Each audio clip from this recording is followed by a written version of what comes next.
If life is a vehicle, we are clueless about how it works, what fuels it, how to change the direction and speed, and even who the driver is. It seems as though we are run by a destiny that is imposed on us. The truth is that we create this destiny unconsciously. Our karma is the manifestation of this destiny. Most people think of karma as a balance sheet of good and bad, virtues and sins, etc., or as a law imposed by the heavens. But karma has nothing to do with those or God and evil. It is not a doctrine or an ideology.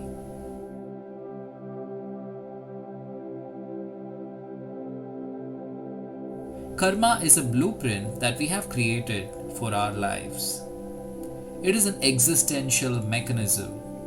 It is like the sun, it keeps working whether we acknowledge it or not, whether we accept it or ignore it.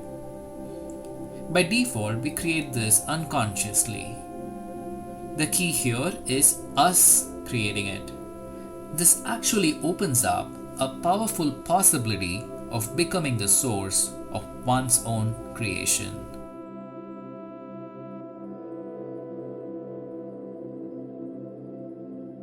Whether we like it or not, we are all responsible for our destinies and the nature of our experience of life. One could be a terror-struck passenger in a car that is running rogue on the road and might even crash, or one could be the confident driver in charge of the wheel and joyfully navigate the course of their destiny.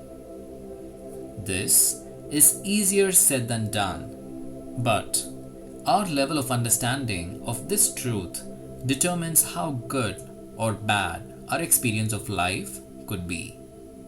The real work or sadhana one needs to do is the part where one internalizes this truth and develops the art and the skill of consciously creating their life's blueprint of being response-able. We will see in a future video of this series about how one can do this, that is, consciously create their life's blueprint.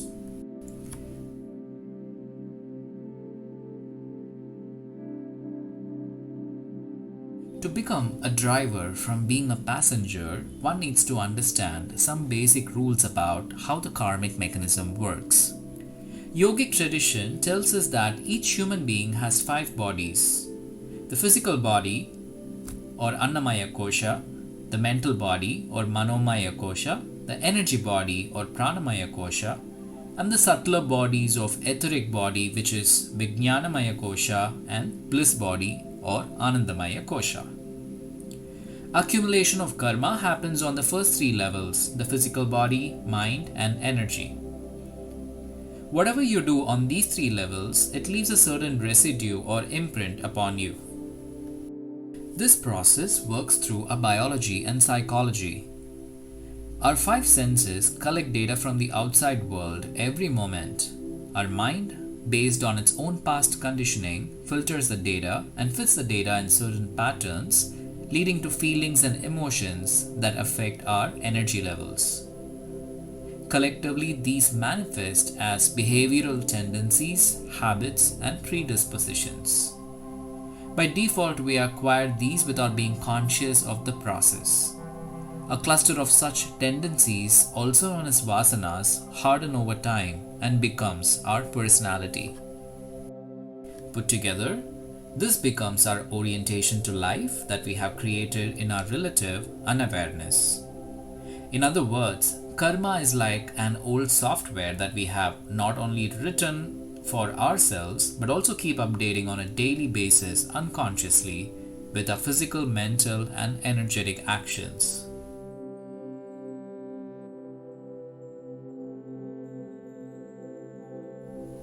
The software ensures that certain patterns keep repeating themselves. For example, a person might always be late, or might frequently face rejections or failure, or might be prone to accidents. They might not know why such patterns keep recurring in their life, be it on the outside or the misery that it brings within. The karmic mechanism does not end. The software creates a mental fluctuation based on one's experience, and this creates a biochemical reaction, which in turn leads to a physical sensation. These reactions and sensations form a loop. The physical sensation in turn reinforces the chemical reaction, and that again strengthens the mental fluctuation. These patterns keep happening unconsciously, that is, below the level of one's conscious awareness. Over time, they become a rigid blueprint of one's unconscious mind. Science and research have shown that body and mind are connected. Psychological and emotional traumas can contribute to the risk of one's mental and physical health problems. Those who have chronic mental distress often end up with health issues such as cardiac problems. So it ends up being a vicious cycle, one thing leading to another, distress leading to sickness and leading to more distress and more sickness. You are therefore not only a living library or a storehouse of karmic memory on levels that you're not aware of, but also a puppet of your accumulated past and what seems like an unavoidable fate. For an unconscious mind, it might seem like the bitter experiences are a result of some external system of reward and punishment.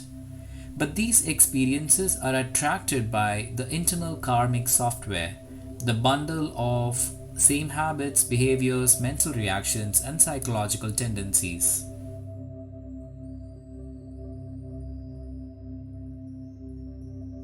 These karmic effects do not stop with you, but also impact people around you, those who live with you. For most people, it is their family and their community. Children, being the most impressionable, therefore pick up the patterns from the only people they see on a daily basis, their parents and caregivers.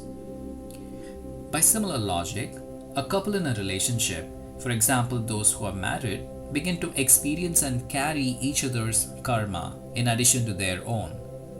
This way, your karma continues to exist even after you die.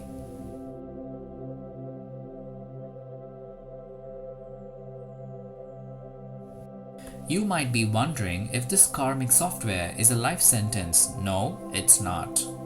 It does not have to be an unavoidable fate. You need not wear it as a skin-tight garment, but can learn to wear it loosely. It can be rewritten, dropped, or distanced. It is indeed possible for you to break the dysfunctional, destructive, oppressive karmic patterns in this lifetime and for your future generations through conscious work on your body, mind, and energy. The moment you start stepping into subtler dimensions of the etheric and bliss bodies, your karma stops touching you. It stops having any impact. It has no hold over you. We attract our life situations based on our vasanas. It is possible for an individual to not be a victim of their vasana to a great extent, and to even change one's vasana. All it takes is awareness and the sadhana of yoga in its deepest form. With awareness, every human being can begin to transform habit into choice, compulsion into consciousness.